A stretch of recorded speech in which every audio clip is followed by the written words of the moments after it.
Plus de 90% des tueurs en série sont des hommes de race blanche, de basse ou moyenne extraction sociale. Ils sont intelligents, mais ont du mal à se concentrer à l'école. La plupart ont subi des abus physiques, psychologiques ou sexuels dans leur enfance. En général, ils sont issus de familles instables, au passé criminel, psychiatrique ou alcoolique, et ont eu tendance à être livrés à eux-mêmes. Beaucoup ont fait preuve de cruauté envers les animaux.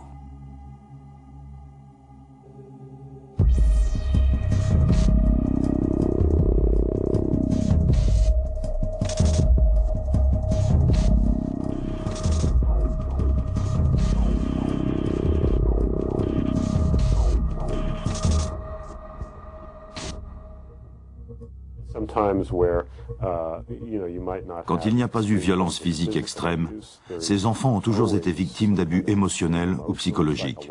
Cela modifie leur perception de la vie. Ils ont tendance à associer la souffrance avec le plaisir ou l'amour.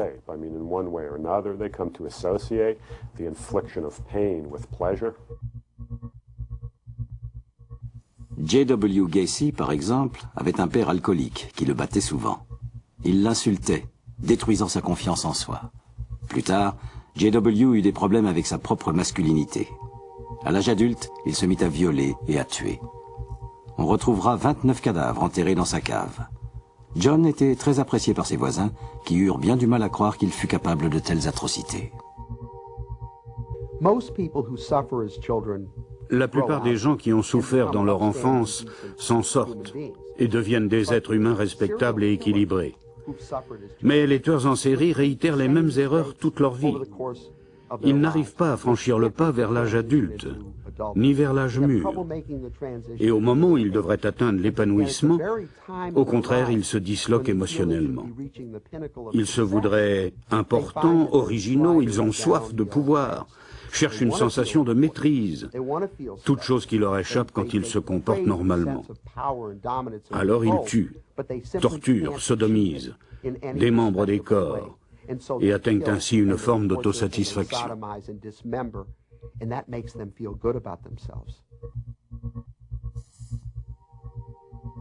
Ted Bundy est né dans la misère et n'a jamais connu son père. Il avait de bonnes notes à l'école, mais il était d'humeur incontrôlable. À 16 ans, il était voyeur, se masturbant de façon obsessionnelle. Qui aurait dit qu'il deviendrait un tueur en série? Pourtant, il tua de nombreuses femmes. Bien des Américains pensent qu'un tueur en série est une espèce de monstre aux yeux vitreux, à l'allure et au comportement démentiel.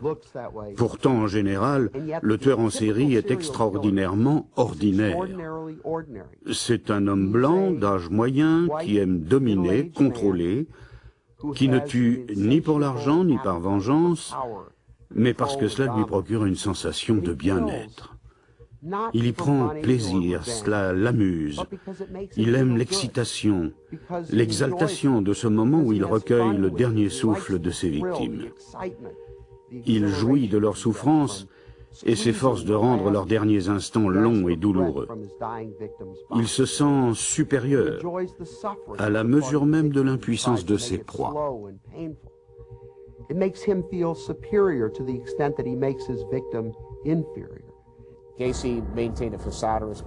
Gacy était un citoyen respectable. Il avait son affaire, était marié et avait 7 enfants.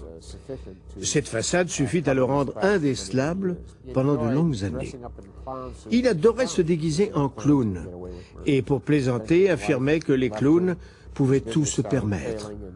Après que sa femme l'eut quitté, que ses affaires se mirent à péricliter, il fut arrêté et condamné. Après 3 appels, Gacy fut exécuté.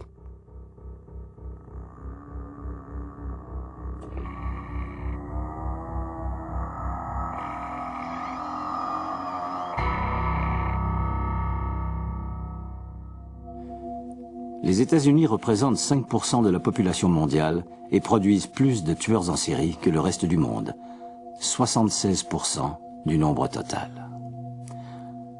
Ensuite vient l'Europe, avec 17%, dont 28% pour la Grande-Bretagne et 27% pour l'Allemagne.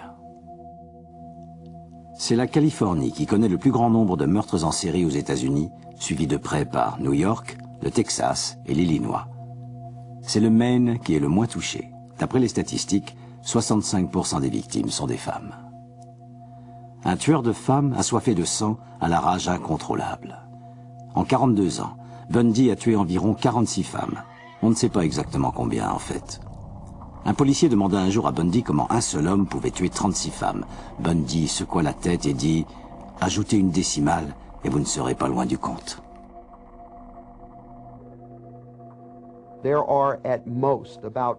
Il y a au plus 200 victimes de tueurs en série par an. C'est beaucoup, certes, mais pas grand-chose quand on sait que 1800 personnes sont victimes de meurtres isolés tous les ans.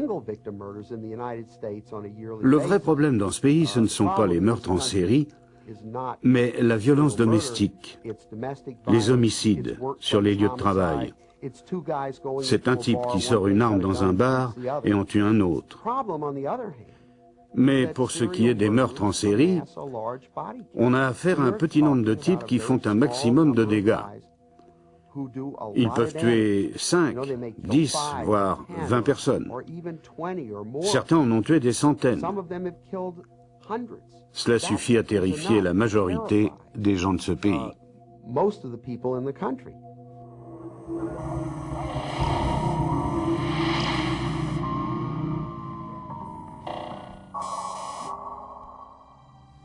Un cannibale est quelqu'un qui mange de la chair humaine. Il y a débat sur la question. Le cannibalisme est-il une pulsion animale inhérente à tout être humain, ou bien n'apparaît-il que chez de véritables bêtes humaines, tels que certains des tueurs en série les plus prolifiques? Le cannibalisme est la forme ultime de l'agression. Certaines tribus ont intégré le cannibalisme à la guerre. Elles remportent ainsi la victoire suprême, non seulement en tuant leurs ennemis, mais en dévorant leurs restes. Des tueurs en série, comme Andrei Chikatilo, ont fait preuve d'un sadisme extrême.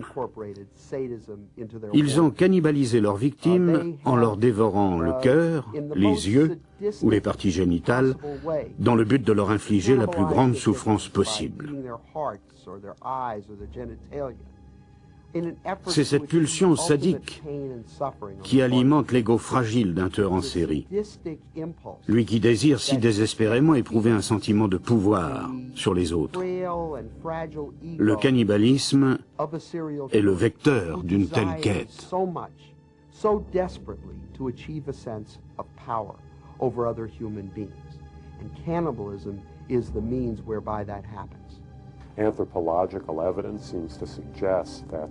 Les indices anthropologiques semblent démontrer que nos ancêtres préhumains se livraient au cannibalisme avec une certaine régularité. Je crois donc qu'il existe une pulsion en ce sens. Et je crois que ce que l'on constate chez les tueurs en série est l'émergence de cette pulsion archaïque, primitive et très profondément enfouie.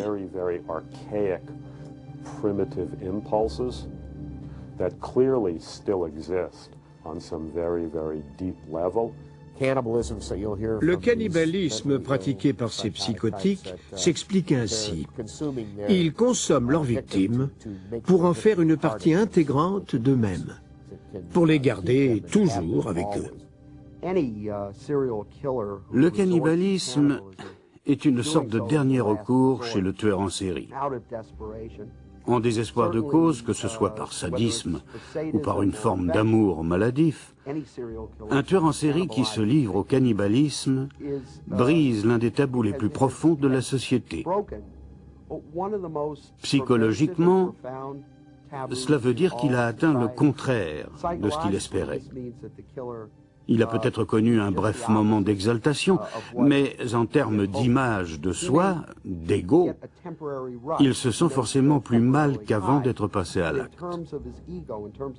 Cela dit, une fois qu'il s'est livré au cannibalisme, tout peut arriver.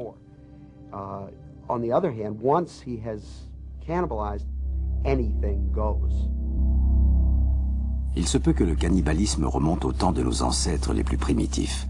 Les crimes de notre temps montrent les tueurs en série les plus prolifiques comme des cannibales. En 1968, le grand écran immortalisa des zombies mangeurs de chair humaine parcourant les collines de la Pennsylvanie à la recherche de leur casse-croûte dans la trilogie des morts vivants de George Romero.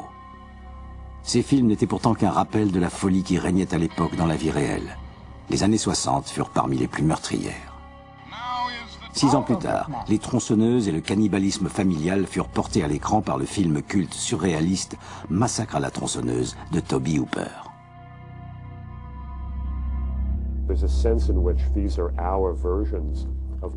On pourrait dire que ce sont des variantes de ce que les érudits nomment les contes, ces histoires qui nous enchantent et nous glacent délicieusement. Les gens adorent ce genre d'histoires, et ces films hollywoodiens sont des versions modernes de ces contes anciens, remplis de merveilles, de terreur, d'aventures et de rencontres avec des monstres mythiques que l'on retrouve si souvent.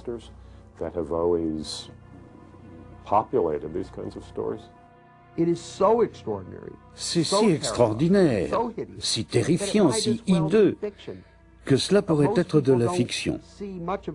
La plupart des gens ne font pas la différence entre un Hannibal Lecter, pur produit de l'imagination de Thomas Harris dans Le Silence des agneaux, et un Jeffrey Dahmer, qui était bel et bien un tueur en série, en chair et en os.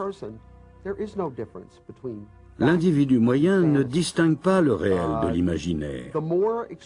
Plus ils sont extraordinaires, plus ils sont affreux. Plus nous transformons ces tueurs en sujets de fiction divertissantes. Ils deviennent des distractions. De simples agressions n'amusent personne parce que bien des gens en sont victimes au quotidien. Mais des meurtres en série, cela n'arrive qu'aux autres. Hannibal, le cannibale Lecter, a enflammé l'imagination de toute une nation. Le Silence des agneaux, le roman de Thomas Harris, fut adapté à l'écran en 1991. Lecter joua le docteur pour des millions de spectateurs. Ce fut sans doute le plaisir coupable le plus intense depuis Norman Bates dans Psychose.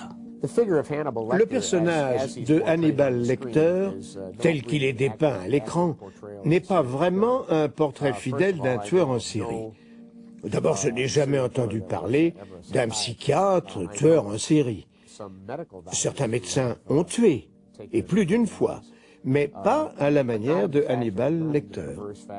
Je n'ai jamais entendu parler de quelqu'un d'aussi élevé socialement qui ait pratiqué le cannibalisme, ni de quelqu'un d'aussi bien intégré dans les hautes couches de la société, à ce point-là mentalement dérangé. Ce que Harris a fait, c'est de combiner en un seul personnage plusieurs types de personnalités démentes, ce qui n'existe pas dans la vie réelle. On voudrait croire, en quelque sorte, et je pense que c'est là le sens de Hannibal, que le tueur en série est une espèce de Superman mythique, qu'il est plus intelligent, plus malin que quiconque, si ce n'est la seule personne qui le confondra à la fin. Dans le cas de Hannibal, on lui attribue une certaine élégance, même si elle le rend encore plus terrifiant. Mais cela fait partie du mythe du tueur en série. On en vient à dire qu'il est plus étonnant, plus grand que nature.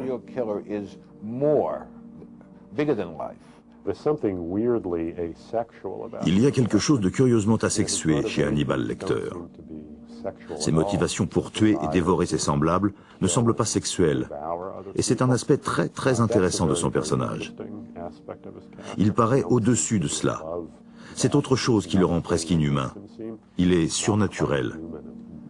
Il ne semble pas être soumis aux besoins sexuels, alors que des gens comme Fish ou Dahmer le sont très fortement.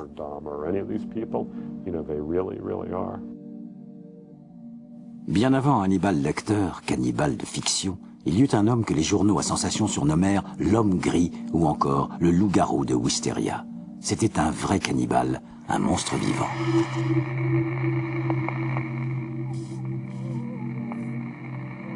Albert Fish est né à Washington D.C. en 1870, dans une famille respectable, mais avec un lourd passé d'alcoolisme et de maladie mentale.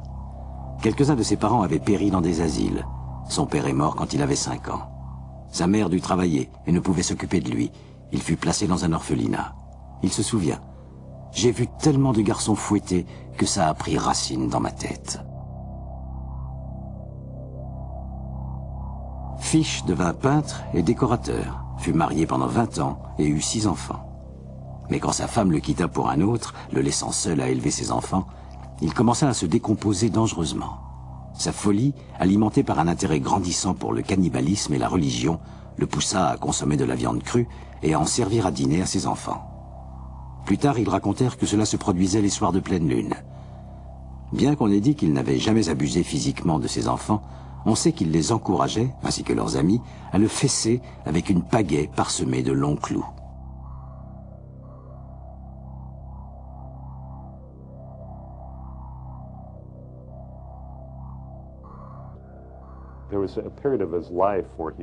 Il passa une période de sa vie en Europe, fréquentant, semble-t-il, les bordels masculins.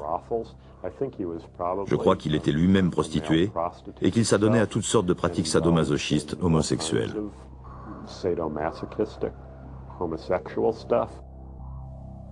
À New York, le 28 mai 1928, Albert Fish, qui avait 58 ans, répondit à une annonce placée dans le New York World par un garçon de 18 ans nommé Edward Budd.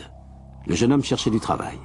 Fish, père de 6 enfants, peintre et profondément religieux, rendit visite à la famille Budd au 406 15e rue Ouest sous le prétexte d'engager Edward pour travailler à sa ferme. Quand il se présenta chez eux pour la première fois, il apporta des fraises et du fromage allemand. Il avait tout d'un homme bon, délicat, aux cheveux blancs, un peu fragile et très convenable.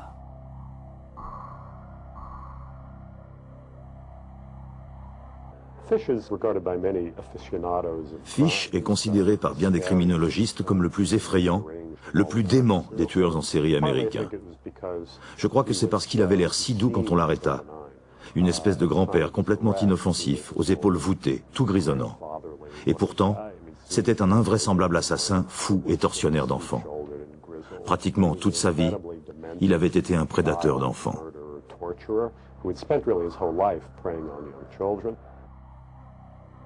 Fish aurait pu passer facilement pour un gentil grand-père, mais il était loin d'en être un. Edward Budd était enchanté à l'idée de travailler tout l'été chez cet affable papy. Et Fish sut rapidement gagner la confiance de Albert Budd. Quand il vit la petite Grace Budd, âgée de 12 ans pour la première fois, son âme morbide bascula de façon diabolique. Enchanté à la vue de la fillette, Fish changea vite de tactique et promit à Edward qu'il viendrait bientôt le chercher pour le ramener à la ferme. Puis, il insista pour emmener Grace à l'anniversaire de sa nièce, le soir même. Les Budd, d'abord hésitants, finirent par laisser partir Grace avec Fish. Ils ne reverraient jamais leur fille vivante.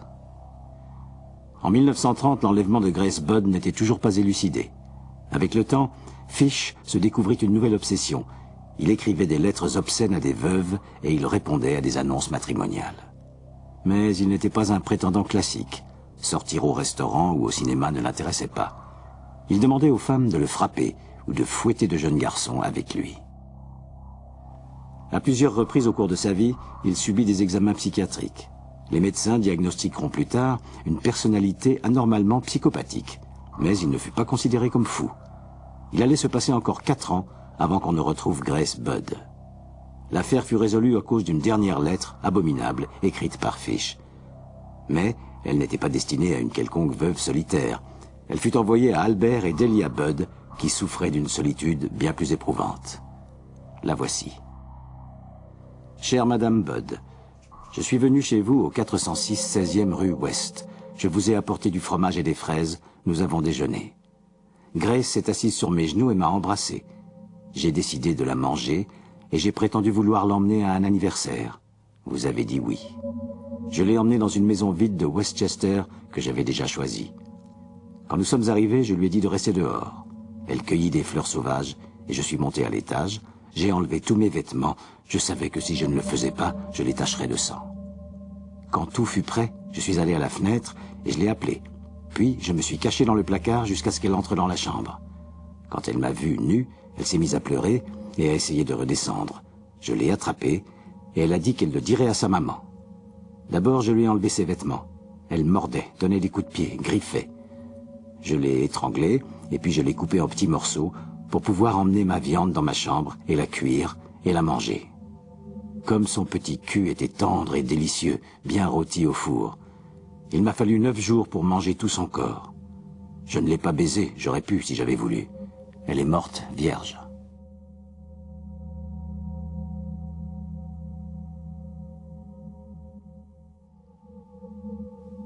Après l'avoir dépecée, il en laissa la plus grande partie dans un placard. Il en emportait une portion et prenait le train pour rentrer chez lui. Il cuisinait la chair avec des oignons et des carottes.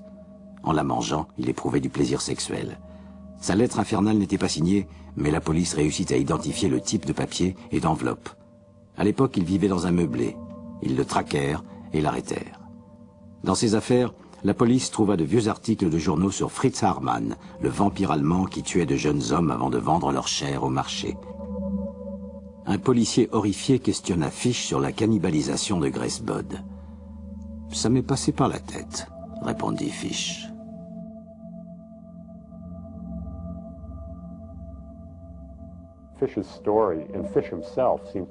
L'histoire de Fish et Fish lui-même sont comme l'incarnation en chair et en os de tous ces monstres de légende qui nous ont fascinés, terrifiés, excités dans notre enfance. Comme la sorcière dans Hansel et Gretel, vous voyez, cette vieille personne apparemment inoffensive qui vous offre des bonbons et s'avère être une cannibale.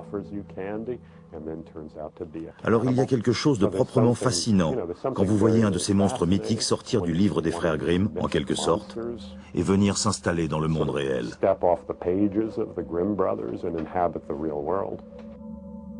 Fish fut inculpé du meurtre de Grace Budd. Il avoua au moins 100 autres crimes. « J'ai eu des enfants dans tout le pays », plaisantait-il. Il fut condamné à mourir sur la chaise électrique à Sing Sing. Le 16 janvier 1936, Fish prit ses derniers repas. À midi, il mangea un T-bone steak. Le soir, un poulet rôti auquel il toucha à peine. Plus tard cette nuit-là, en conclusion d'une chasse à l'homme de 6 ans, l'État de New York mit fin aux appétits innommables de Fish en l'électrocutant. Fish attendait cela avec plaisir. Ce devait être le frisson suprême pour lui. « Le seul que je n'ai jamais essayé », s'exclama-t-il. Mais même son exécution ne se passa pas facilement.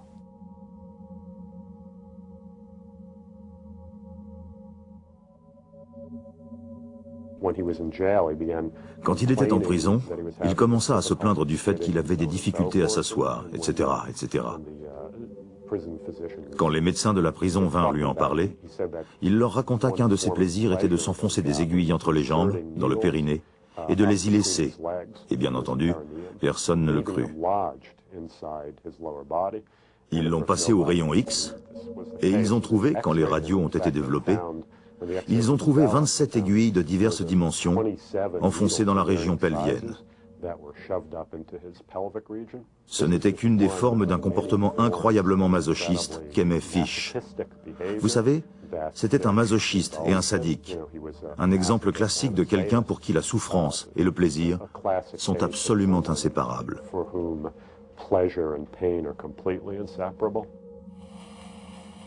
Pendant l'électrocution, les métaux contenus dans le corps de Fish provoquèrent un court-circuit à la première décharge. Il fallut 2 décharges massives supplémentaires pour le tuer. À 65 ans, Fish était l'homme le plus âgé jamais exécuté à Sing Sing. Ainsi, 50 ans avant le carnivore cinématographique préféré des Américains, Hannibal Lecter, il y eut Albert Fish, peintre en bâtiment, père de 6 enfants et cannibale.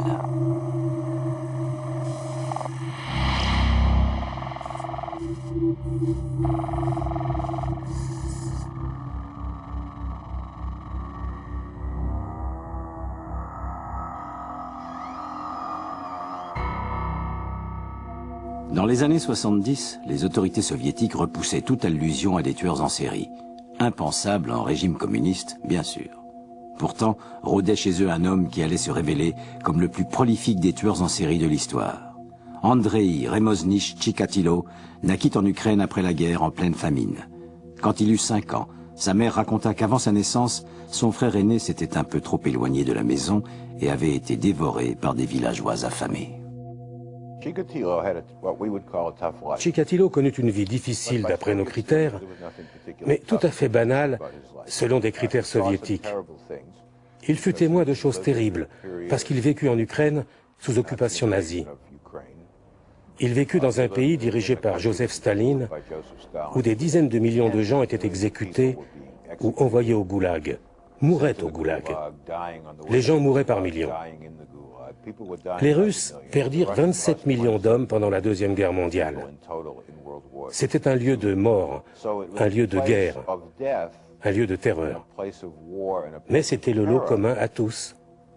Pas seulement celui de Chikatilo, loin de là. Beaucoup de gens sortaient dans la rue le matin et découvraient des cadavres amputés de leurs fesses, la seule partie charnue de leur individu. Une petite fille en route pour l'école voyait cela, et c'était épouvantable.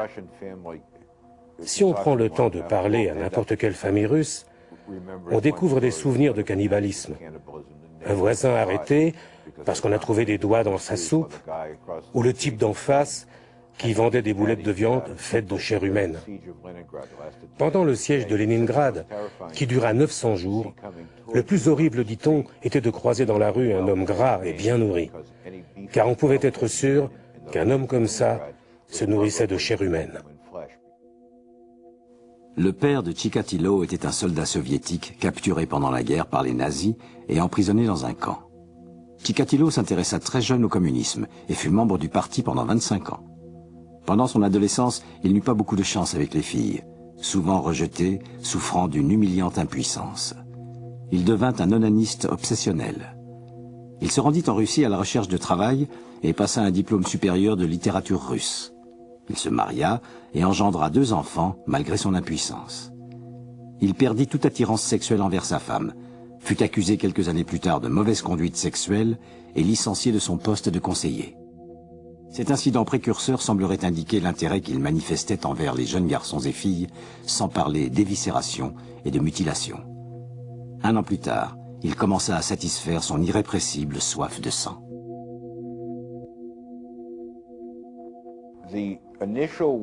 Les premières blessures infligées à ses victimes étaient nombreuses et peu profondes, surtout dans cette région. À ce moment-là, Chikatilo avait immobilisé sa victime au sol, d'une manière ou d'une autre, et se tenait au-dessus d'elle. Ces blessures initiales manifestaient plus une attitude de domination qu'une volonté de faire souffrir ou de provoquer des dégâts physiques. Chikatilo s'installa à Rostla, où il travailla comme professeur. À ce moment-là débuta une monstrueuse période de massacre qui dura 12 ans. On dénombre au moins 53 groupes de meurtres. La plupart des victimes étaient de jeunes enfants de Rostla, un port situé à 800 km de Moscou. Chikatilo traquait les enfants dans les trains et les stations de bus. Il avait bien des points communs avec ses victimes, comme lui des désaxés rejetés par la société. Il portait une sacoche médicale en cuir noir contenant un couteau et une corde. Il appâtait ses proies avec la promesse d'un repas et d'une promenade. Il les emmenait dans les forêts. Il concoctait alors un repas à sa manière, dépeçant ses victimes, leur arrachant leurs yeux, leur dévorant les seins ou les parties génitales. Il les éviscérait, ce qui lui procurait une sensation de puissance et de domination qui attisait encore plus son désir sexuel.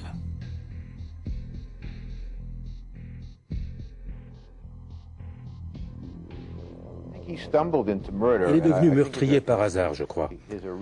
Son premier meurtre fut accidentel et logique à la fois. Accidentel parce qu'il n'avait pas amené la fille là pour la tuer.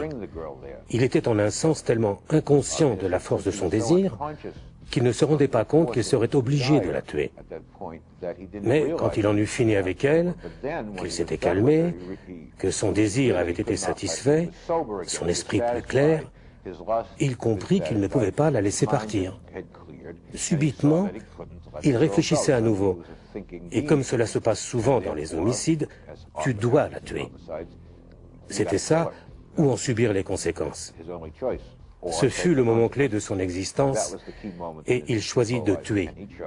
Et il découvrit dans cet acte de destruction d'une vie que son grand plaisir était de tout prendre à quelqu'un. Sa dignité, sa paix, l'inviolabilité de son corps et finalement sa vie. Il était le grand prédateur. Et à un moment de ce processus, il devenait non seulement un violeur d'enfants, un meurtrier, mais aussi un cannibale. Voilà ce qui s'est passé, mais il a recommencé à faire le même choix, encore et encore. Et au-delà d'un certain point, qu'est-ce que cela change?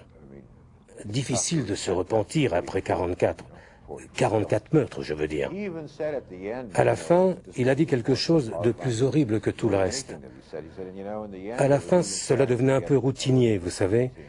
C'était un peu ennuyeux. L'étincelle était éteinte. Pas comme au beau vieux temps où c'était tout frais pour moi et que j'étais excité, vous savez. Pas facile d'être excité par tout ça maintenant. D'une manière générale, le sadisme des tueurs en série suit une escalade. Ils commencent éventuellement par étrangler leurs victimes, mais quand ils en sont à la 5e, ils peuvent l'attacher à une chaise pendant des jours entiers, la torturer, l'électrocuter, lui injecter du détergent dans les veines pour observer les convulsions, lui faire subir toutes sortes de choses innommables. Et à un moment donné, le niveau de sadisme atteint un tel degré que le cannibalisme devient une option possible. Comme un toxicomane qui a besoin de doses de plus en plus fortes pour être satisfait. Eh bien, les tueurs en série se shootent au sadisme, à la torture. Et un jour, le degré de sadisme qu'ils ont atteint ne les satisfait plus, et ils passent au cannibalisme. En tout, Chikatilo a cannibalisé au moins 36 de ses victimes. Soupçonné d'être la bête sauvage recherchée, il fut ensuite libéré avant d'être interrogé. Les dirigeants soviétiques furent informés qu'il était membre du Parti communiste et il ne pouvait donc être un meurtrier, encore moins un tueur en série. Le pouvoir porta bientôt son attention sur la purification morale en matière d'homosexualité. De plus en plus de corps mutilés étaient découverts et Chikatilo, le fou assoiffé de sang, était toujours en liberté. C'est incroyable, mais il fut relâché une seconde fois, après un examen de sang et de sperme qui s'avéra négatif. De nouveau libre, Chikatilo reprit son parcours de terreur, jusqu'à ce que 2 enquêteurs soviétiques, postés dans une gare, le surprennent émergeant d'une forêt et l'arrêtent sur le champ. À son procès, en 1994, Chikatilo racontait à la cour comment il faisait bouillir les tétons et les testicules de ses victimes avant de les manger. Des gens s'évanouirent dans la salle du tribunal.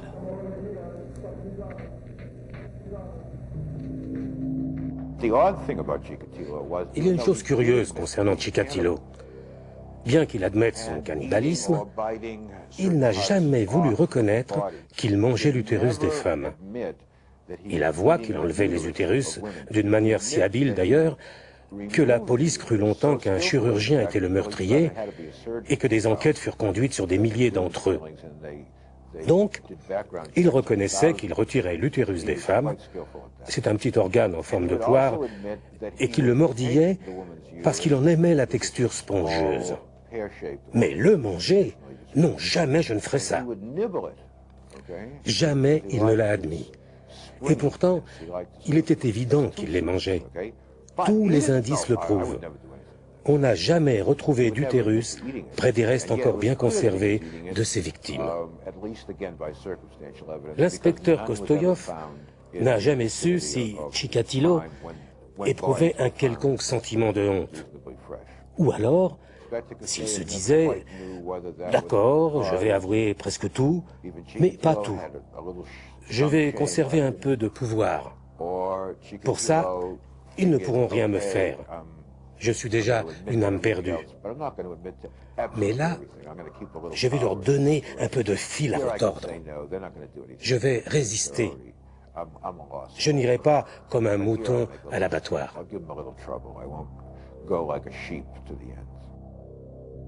Ce que j'ai fait, ce n'était pas pour le plaisir sexuel, mais cela m'apportait la paix de l'esprit, dit Chikatilo à la cour. Bien des blessures infligées par Chikatilo à ses victimes visaient les organes sexuels. Et ce n'est pas par hasard. Il leur enlevait ce dont il estimait avoir été lésé. En un sens, il se rendait justice.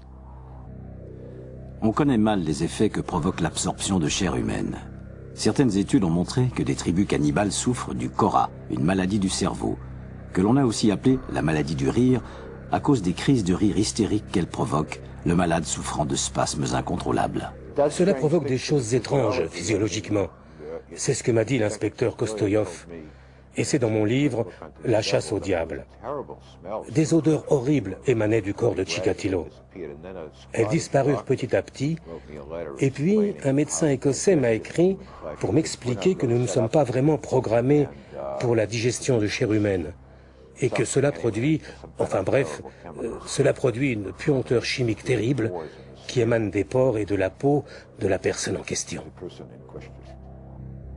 Certaines études ont prouvé qu'en grande quantité, la chair humaine a un goût de protéines, semblable au veau, au porc, au poulet, voire au bœuf. Chikatilo n'avait pas de préférence. Chikatilo était malade. Mais la question est-il malade ou mauvais? Je dirais les deux. Il est malfaisant parce qu'il n'a pas assumé sa maladie. Je veux dire, il savait forcément quelque part qu'on ne doit pas tuer les enfants. Il n'était pas stupide, il savait.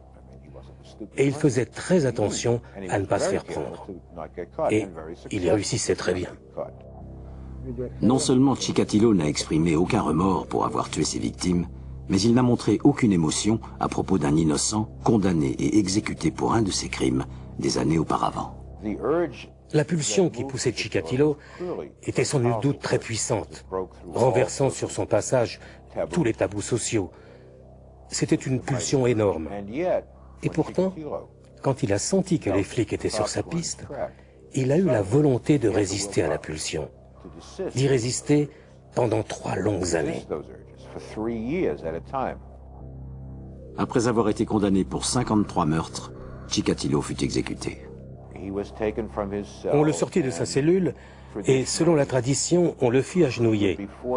Et on allait lui tirer une balle de 9 mm dans le cerveau, juste sous l'oreille droite, quand il cria « Ne me faites pas sauter la cervelle, les Japonais veulent l'acheter ».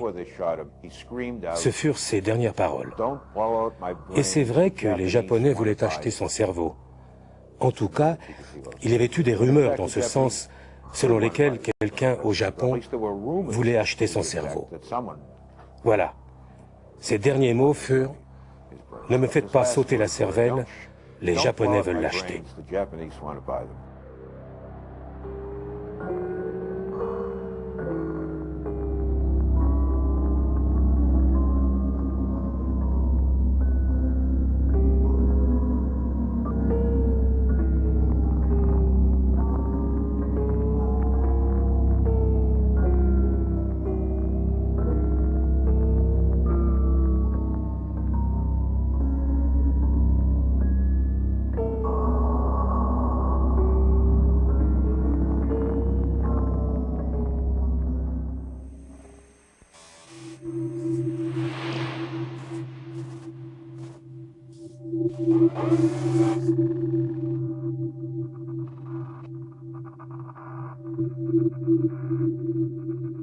Jeffrey Dahmer était le fils d'une femme admirable et d'un docteur en chimie qui passait depuis toujours plus de temps dans son laboratoire qu'avec sa famille. Les tendances macabres de Dahmer le portaient vers les animaux écrasés sur la route ou la torture et l'assassinat de petits animaux. Des voisins racontent qu'il tombait parfois sur des grenouilles ou des chats cloués à des arbres derrière la maison des Dahmer. À l'âge adulte, Dahmer était tranquille et poli. Il travaillait dans une fabrique de chocolat à Milwaukee, mais sa placidité masquait les squelettes qu'il cachait dans le placard, au sens propre du terme. Il était homosexuel, avait un penchant pour l'alcool, un type très spécifique de corps masculin et pour le cannibalisme. Il traînait dans les bars gays, attirait les hommes chez lui sous prétexte de drogue, d'alcool ou de sexe. À 18 ans, Dahmer avait déjà commis son premier meurtre. Je crois que ce qu'il y a de plus intéressant au sujet de Dahmer est son apparence. Absolument rien ne laissait penser qu'il pouvait être violent. D'une certaine façon, il ne l'était pas, car ce qu'il laissait transparaître, c'est qu'il n'aimait pas la violence ni la souffrance, contrairement à des tueurs en série plus organisés comme J.W. Gacy et Ted Bundy, qui se délectaient en torturant et en terrorisant leurs victimes. Il semble que Dahmer cherchait à les rendre inconscients le plus vite possible, par la drogue, entre autres. Et en les privant de leur état d'éveil, il pouvait leur faire subir des actes sexuels sans avoir à communiquer avec elles ou à gérer leur résistance éventuelle. À l'origine, son intention était de créer une armée de zombies vivants, avec lesquels il pourrait entretenir des relations sexuelles. Et donc, il a effectué des lobotomies frontales et versé de l'acide dans les crânes. Voyant que toutes ses victimes mouraient, il s'est replié sur un plan de secours et se mit à les étrangler après les avoir droguées. D'ailleurs, il se droguait lui-même, buvant énormément. Et il finit par exprimer des remords, même quand ce n'était pas dans son intérêt.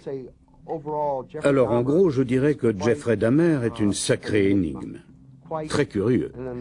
Il est un des rares tueurs en série qui ait exprimé des remords sincères, qui n'était pas du tout sadique, et qui pourtant a commis les actes les plus hideux qu'on puisse imaginer.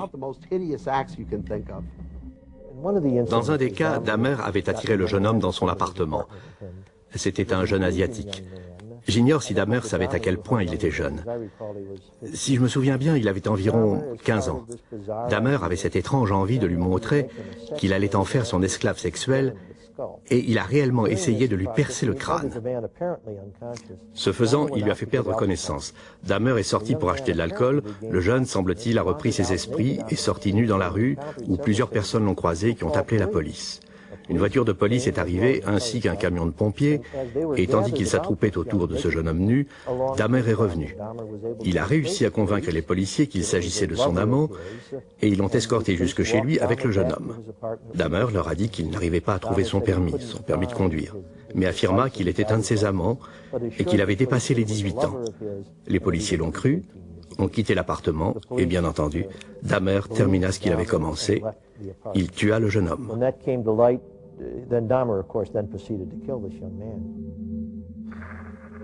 Dans l'immeuble, les voisins commencèrent à se plaindre des odeurs et du bruit provoqué par une scie électrique. Plus tard, Dahmer expliquera que les odeurs provenaient de viande avariée dans son réfrigérateur et qu'il se servait de la scie pour fabriquer un meuble. Mais ce que trouva la police racontait une toute autre histoire.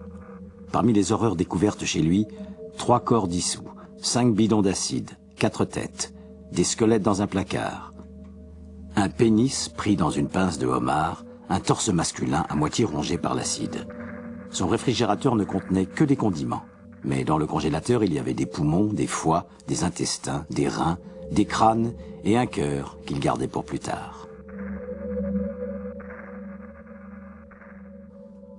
L'orientation de Dahmer en matière de cannibalisme était un mélange de perversité et de désir de possession. Il voulait consommer ses victimes, en faire une partie de lui. En plus, il pensait que les manger le rendrait plus puissant, augmenterait son potentiel pour atteindre un autre niveau d'existence. Il semble y avoir un aspect sexuel à son cannibalisme. Il avait une manière particulière de préparer les morceaux. les cuisant et les mangeant en se masturbant et en guise de mise en condition pour une nouvelle chasse. Donc il y avait un aspect sexuel au cannibalisme de Dahmer.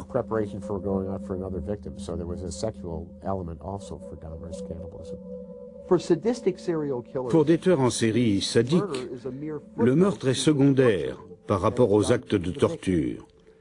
En revanche, Jeffrey Dahmer tuait pour entretenir une relation, pour ne pas être seul. Le seul rapport qu'il était capable de vivre, parce qu'il se sentait profondément rejeté par les humains, était avec des cadavres. Et donc il pratiquait la nécrophilie et le cannibalisme. C'était sa manière d'être entouré, d'avoir de la compagnie. Il gardait ses victimes près de lui, elles ne pouvaient pas l'abandonner, à l'inverse de tous ceux qui l'avaient abandonné dans le passé. L'histoire de Dahmer est la tragédie de l'impact du fantasme sur l'esprit humain. Il n'a pas commencé subitement à tuer.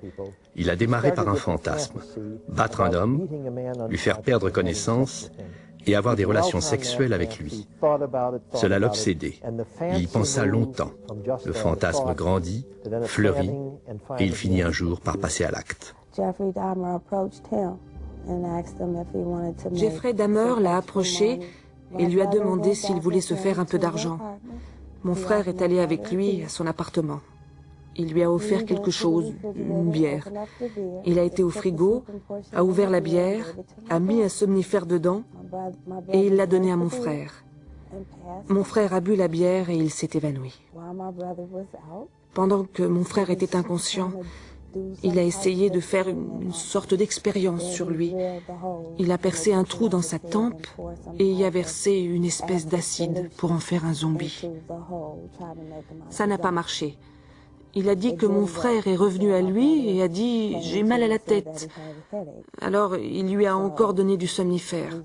Il s'est évanoui une fois de plus et c'est là qu'il a fait ce qu'il a fait à mon frère.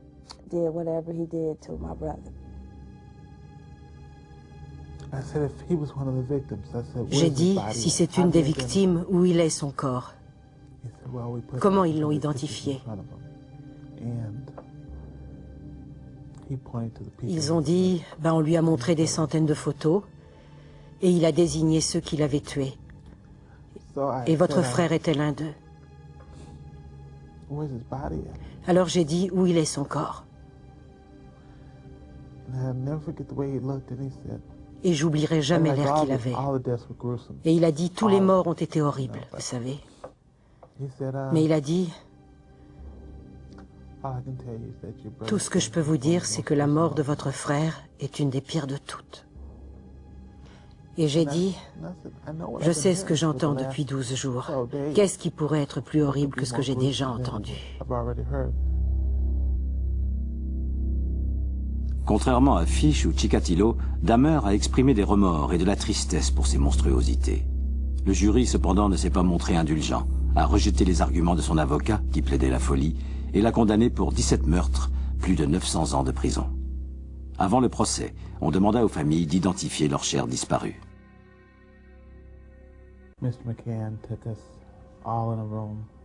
Monsieur McCann nous a tous emmenés dans une pièce, toutes les familles. Et il s'est adressé à chaque famille et nous a dit ce qu'il avait fait. Pas vraiment en détail, plutôt une description générale. Et c'est là que j'ai découvert qu'il avait coupé la tête d'Eddie et l'avait mise dans un placard pendant 3 jours avant de se décider. Et puis il l'a fait cuire. Et on m'a dit ça juste avant le procès, alors j'y pensais. Et là, il nous dit de ne pas montrer d'émotion, pas d'explosion, pas de pleurs, alors qu'il a mis la tête de mon frère dans un placard pendant 3 jours. Et dire qu'il y en a qui vont décider quoi faire de lui. Lui qui a déjà pris la vie de mon frère. Je ne savais pas qu'il nous permettrait de faire une déclaration et j'étais si nerveuse que ça m'a fait rire.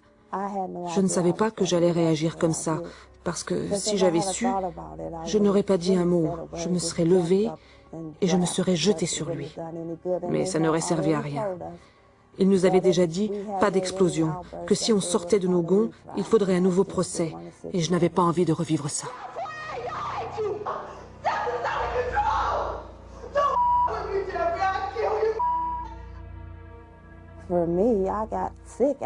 Moi, j'ai été malade après.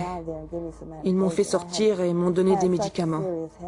J'avais très mal à la tête. J'avais gardé ça en moi pendant si longtemps.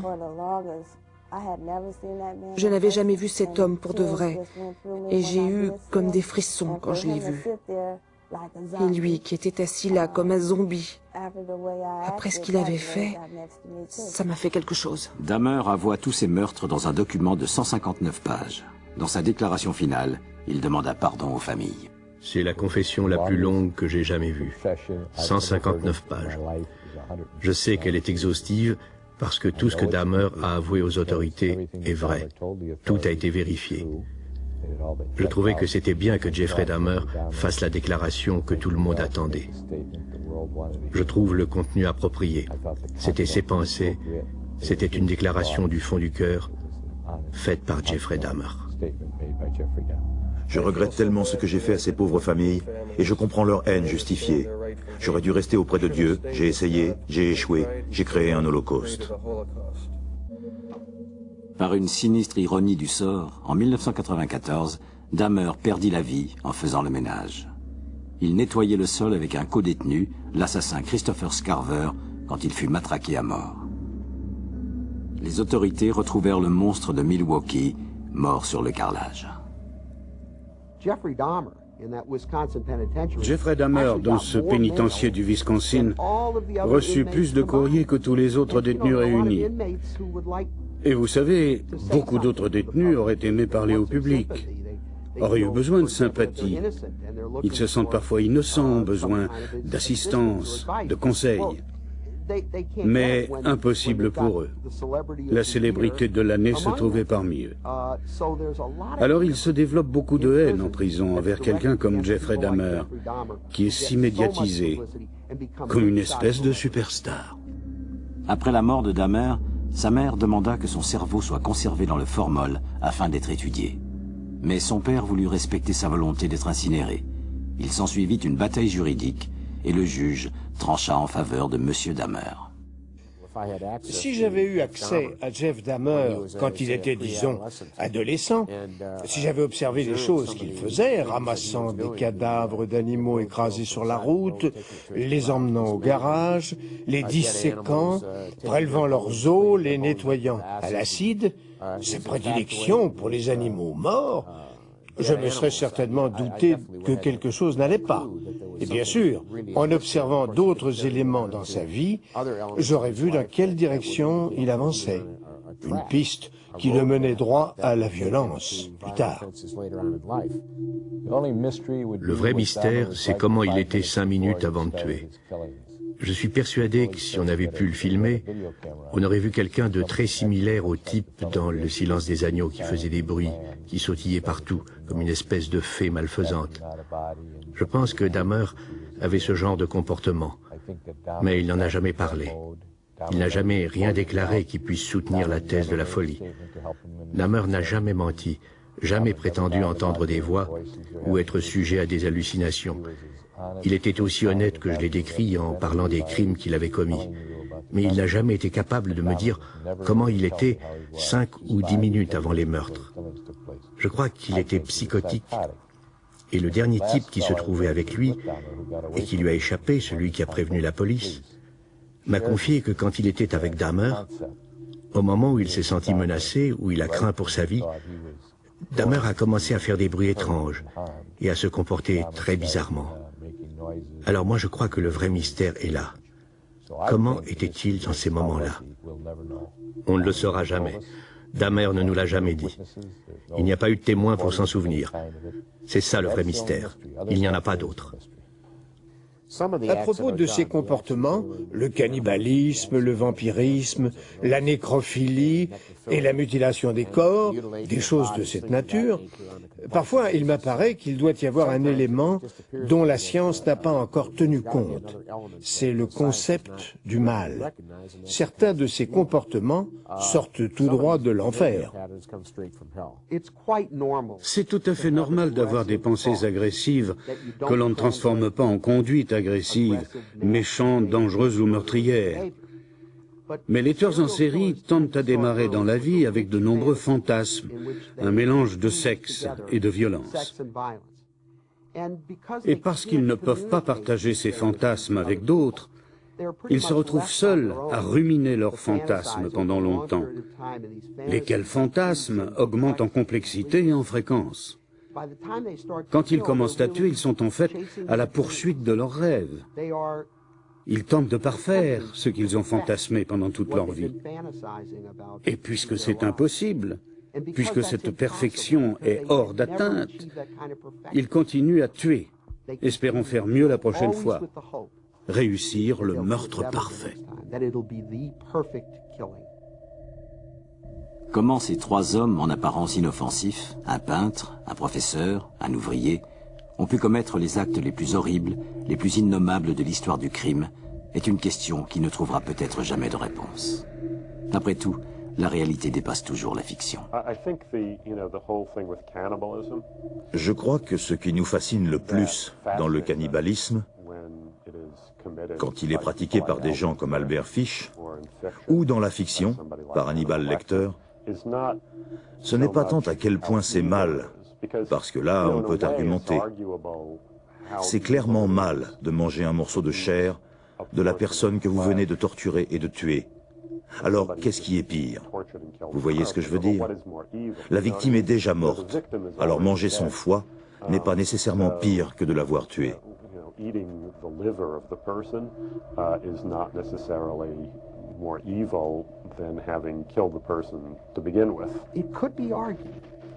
On pourrait affirmer que le cannibalisme, cette forme extrême d'agression, est enfoui en chacun de nous. Ça ne veut pas dire que nous allons effectivement dévorer notre ennemi ou notre adversaire, mais qu'en nous, il y a une part d'agressivité. Cela fait partie de la nature humaine. Et en cela, nous sommes tous des cannibales potentiels. Les images sur grand écran continueront à donner vie à la fiction et à transformer la fiction en réalité. Le personnage de Hannibal Lecter, le cannibale de fiction, résonne en chacun de nous. L'esprit d'un tueur en série est quelque chose qui nous fascine, nous horrifie et finalement nous stupéfie. Mais Hannibal Lecter et ses amis, les vrais cannibales, sont là, dans la vie réelle, quelque part. Malheureusement, nous allons devoir accepter pendant un certain temps de ne pas comprendre la genèse des meurtres en série. Cela ne fait que 20 ans que nous étudions ce phénomène assez rare et pourtant si énigmatique. On pourrait tenter de préparer tout le monde à la manière de réagir si on est approché par un tueur en série. Et cela ne servirait à rien du tout. C'est un événement de la vie comparable à un accident d'automobile, à la foudre qui tombe du ciel. Il y a très peu de chances que cela vous arrive. Mais si cela arrive, tout est fini.